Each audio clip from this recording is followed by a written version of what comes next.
La dissolution du parti d'Ousmane Sonko par le président sénégalais Macky Sall remet en question l'image du pays en tant que modèle démocratique. Et cela malgré sa décision précédente de ne pas briguer un troisième mandat. Mes chers compatriotes, ma décision, longuement et mûrement réfléchie, est de ne pas être candidat à la prochaine élection du 25 février 2024.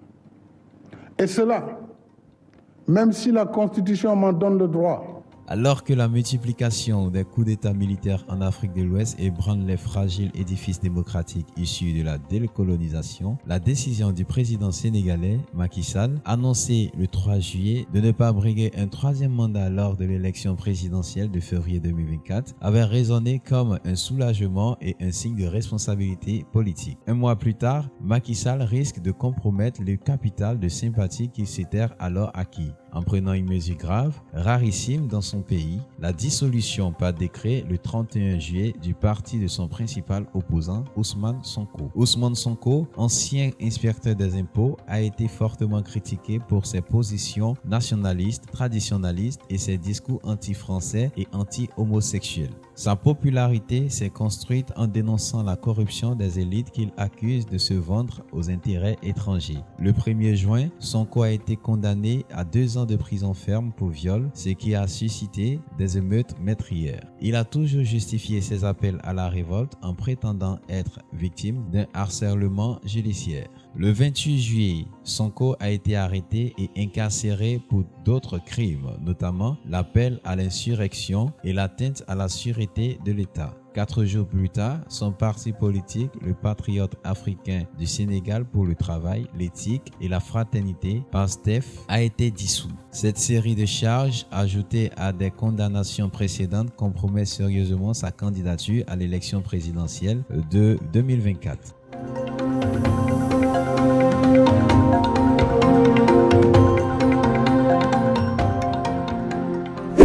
L'élection présidentielle de 2024 où il était censé être l'un des principaux opposants du président sortant. L'utilisation du système judiciaire et des instruments législatifs à des fins politiques est une réalité de la vie publique au Sénégal. La coïncidence entre l'incarcération de Sonko et l'adoption par les députés d'une disposition permettant à Karim Wade et Khalifa Sall, 2 figures de l'opposition, de se présenter à l'élection présidentielle malgré leur condamnation pénale suscite des soupçons. Bien que le président Macky Sall ait finalement renoncé à se présenter, il semble persister dans sa stratégie de diviser l'opposition et de choisir ceux qui affronteront son camp. L'arrestation rocambolaise en Mauritanie de l'avocat Juan Branco, connu pour ses provocations, et les accusations portées contre lui à Dakar pour attentat et complot avant son expulsion vers la France sont d'autres signes de la crispation actuelle au Sénégal.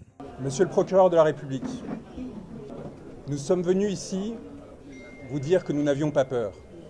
Nous sommes venus ici, au Sénégal, où s'engage le devenir humain, dire à tous ceux qui nous entendent qu'ils ne doivent pas avoir peur. Ousmane Sonko, porteur de l'espoir du grand peuple des déshérités, a été arrêté. Aujourd'hui au Sénégal, un pouvoir a pris l'odeur et l'apparence de l'ambition frustrée, de la soumission au néant, qui donne l'impression, éphémèrement, de goûter à l'absolu. Ce pouvoir a fait le choix du cadavre, monsieur le procureur. Et vous avez décidé d'y accompagner. En vous attaquant à Ousmane Sonko, vous faites allégeance à la mort, contre ceux qui défendent la vie.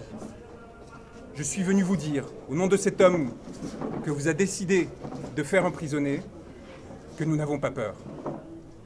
Que nous avons l'âme tranquille des hommes qui luttent et qui observent sans dédain ni pitié ceux qui s'offrent à la servilité.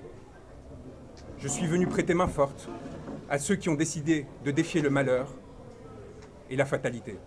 Cette dérive est préoccupante pour un pays qui se présente comme un exemple de démocratie, alors que dans des pays comme le Mali, le Burkina Faso, la Guinée et maintenant le Niger, les militaires répriment toute idée de participation populaire. Les États qui se revendiquent de la démocratie sont confrontés à de nombreux défis. Comment ces pays pourraient-ils résister aux tendances totalitaires en cours sans accepter les nombreux débats qui animent leur population, que ce soit sur les inégalités, la corruption ou encore leur relation avec la France? Pour toute l'Afrique de l'Ouest, ce qui est en jeu au Sénégal est d'une importance capitale: la suprématie de la démocratie par rapport à tout autre régime.